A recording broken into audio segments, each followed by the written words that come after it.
I can't speak from a father's point of view because I'm not a father, but I know that a father's presence in the homeschooling environment is crucial. So what I will do is I will call an expert up.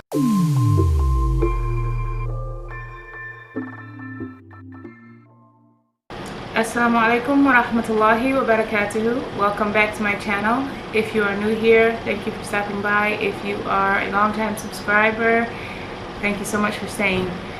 In today's video, I'm going to try and cover a few things, but I want to start off with welcome back to the school year, welcome back to school season, and here we are. So please pardon me in advance, excuse the noises that you may hear in the background. I am home, so because we live here, there will be background noises from time to time with kids, the AC, water running, coffee being made, etc. Just forgive us, okay?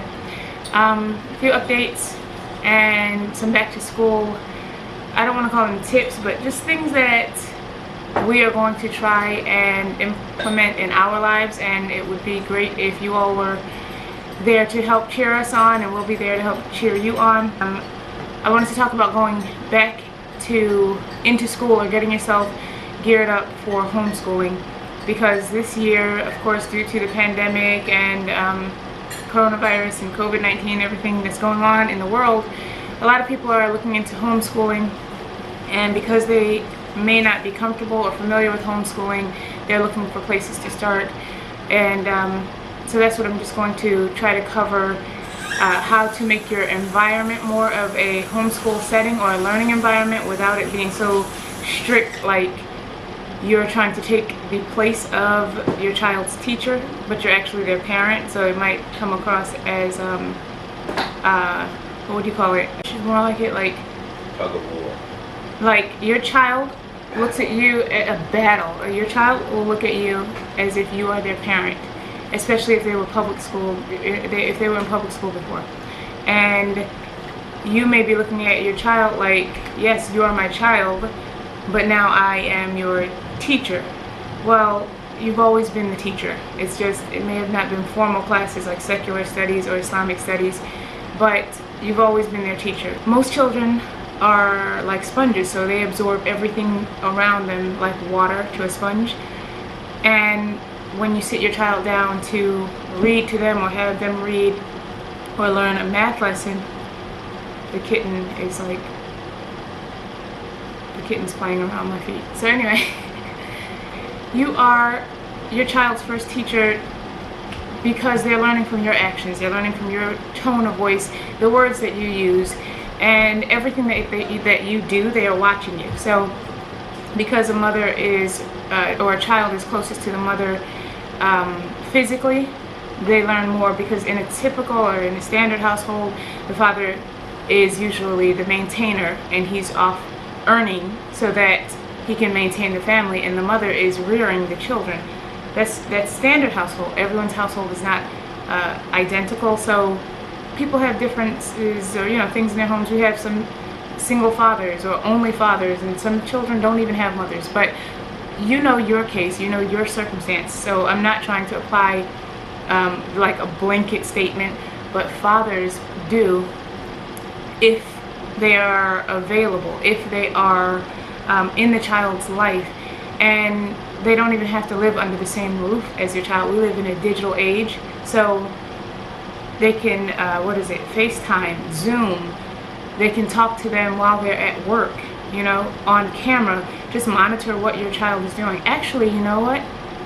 I can't speak from a father's point of view because I'm not a father, but I know that a father's presence in the homeschooling environment is crucial. So what I will do is I will call an expert up. So give me one moment, please. Is there a father that we can speak to? What are we discussing here? Oops. So I'm not in the shot now. It's okay, this part is not for me anyway. As I was saying, I am not a father, so I can't speak from a father's perspective, but yes, he's been distracting me the whole time. But So I just decided to call the kid's father in because he can tell you more. The cat's distracting all of us. Thing is, fathers play a very crucial role in the homeschool environment, and even if they don't live in the house, like I said, we live in a digital age, connect. And if he's available and if he wants to, let the man raise his children, or get grandfathers in, uncles. I will let you do. I'm going on too long. Like I said, I'm not a father, so I'm going to call in the expert here. Assalamu alaikum. Wa alaikum salam. I don't know about expert, but I will say there are a couple principles of fatherhood that are very important. So whether you live in the house full time or not, whether you work out of town, whatever the case may be, you have to be supportive. You have to engage. You have to occasionally help with homework, or help teach a class, or just reinforce whatever it is that mom is doing in the house with the children in the homeschool environment. You know, it's absolutely crucial for the children to hear Abu's voice. A lot of times, out of sight is out of mind. So if you're just totally out of sight and you don't ever get to have any kind of interaction, whether it's over the phone or physical, being present, you know, at the time the class is being given or the work is being done, then the children don't get the full benefit of having two parents. And that's really what it boils down to. The children have to have two parents. They have to have input from mother and father. And that's Can I just add, I'm not going to say I don't agree with the whole two parents, because some people don't have two parents, but the balance of male and female, the way that Allah intended it to be, like I was saying earlier, even if the grandfather has to come in and give a woodworking lesson or a math lesson, or an uncle, if you can call, if you have a brother, hey, can I call you on FaceTime real quick? You know, can you talk to your nephew? Just ask him how he's doing about, you know, with his schoolwork.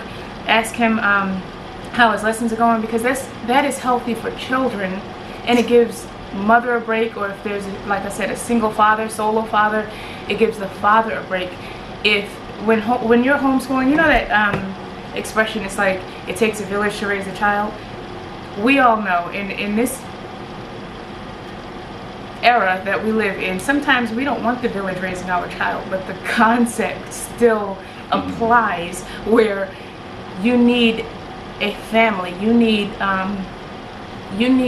a support group, a support system, and you need that balance, that the way that Allah intended it, with male and female presence. So if you happen to be of the fortunate people who have, you know, both male and females, adults under the roof who can help your child more often than people who do not have that, then utilize it. And back to, I'll just let him tell you why it's so important to have a father figure, a role model, an uncle, or someone besides just the mother or the matriarch doing all of the work. Well, because just like a mom gives her daughter everything that she has, you know, in terms of raising them and teaching them moral values and you know, basic lessons of life, the same goes for a father and his sons. You know, I'm not the best father, but I try to be the best father that I can possibly be for my sons, and try to be the best example that I can be for my sons. So I first hold myself accountable, and then try to raise them in that example, right? And teach them the basic lessons of life from the perspective of the male, being the breadwinner, being the imam of the house, those types of things. And you'll be surprised. You make your best effort, and then you let Allah be the judge of how they turn out. But you at least have to make that effort. That's very, very important. And sons look up to their fathers, whether they show it readily or whether they share it with their friends, or when Abu is not around, they share it with their ummi. However that works, typically sons look up to their fathers and emulate them. You know, develop their patterns.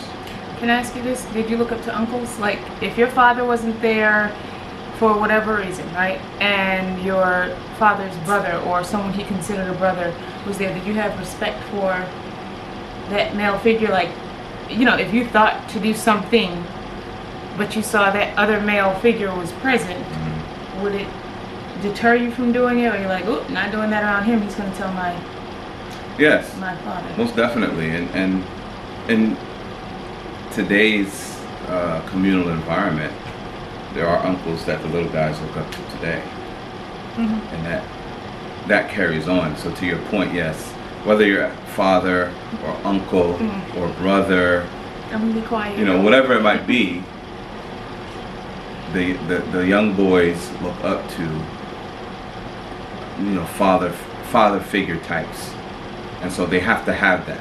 That's absolutely crucial in a boy's life. And in a homeschooling environment too. But I was gonna say, and be a nice aunt to your uncle as well, because I mean, they will forget what you said to them and forget what you did. They won't forget how you made them feel. It's a quote, I think, by Maya Angelou.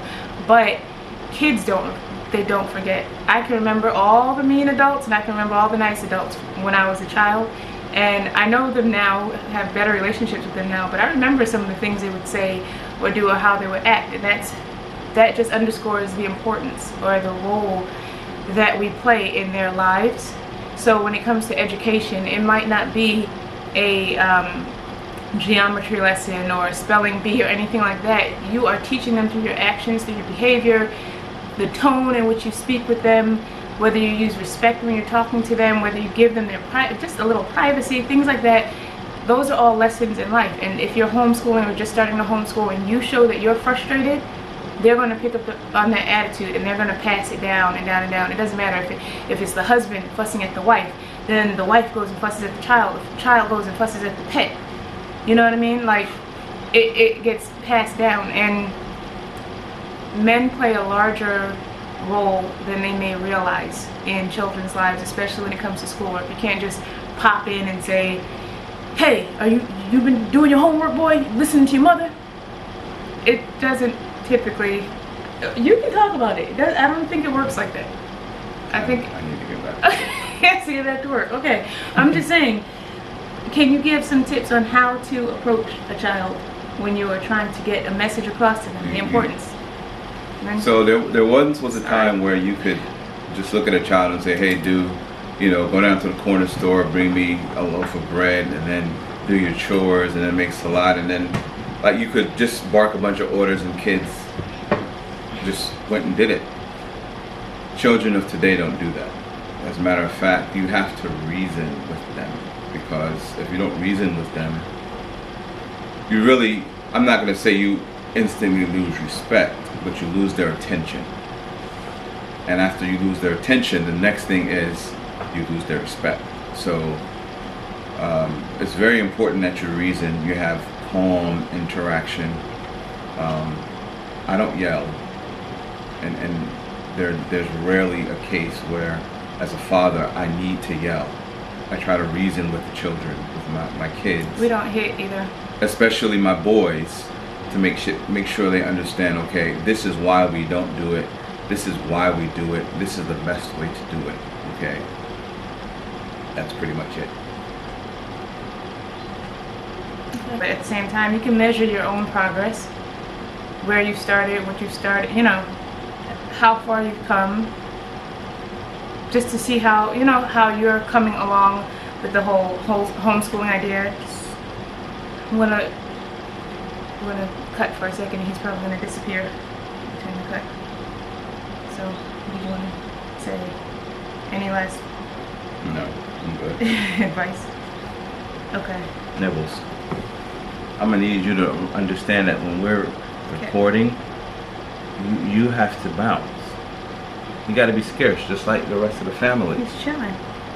I hope that really helped you all, and I'm not sure if I'll insert clips or anything in this video. I may make a video just saying what we've been up to, and it may be a hodgepodge, or depending on how this video turns out, I may just add at the end a few highlights of what we've been doing and why it took so long for me to get this video out. I've been trying all week, but we had so many things coming up in between this week, and getting so much stuff taken care of in preparation for the school year to start. So we had to get all of this stuff out the way last week. so that we can start school, inshallah tabaraka ta'ala, on the 18th, starting next week. Today's Friday, but we're starting on the 18th, inshallah, next week.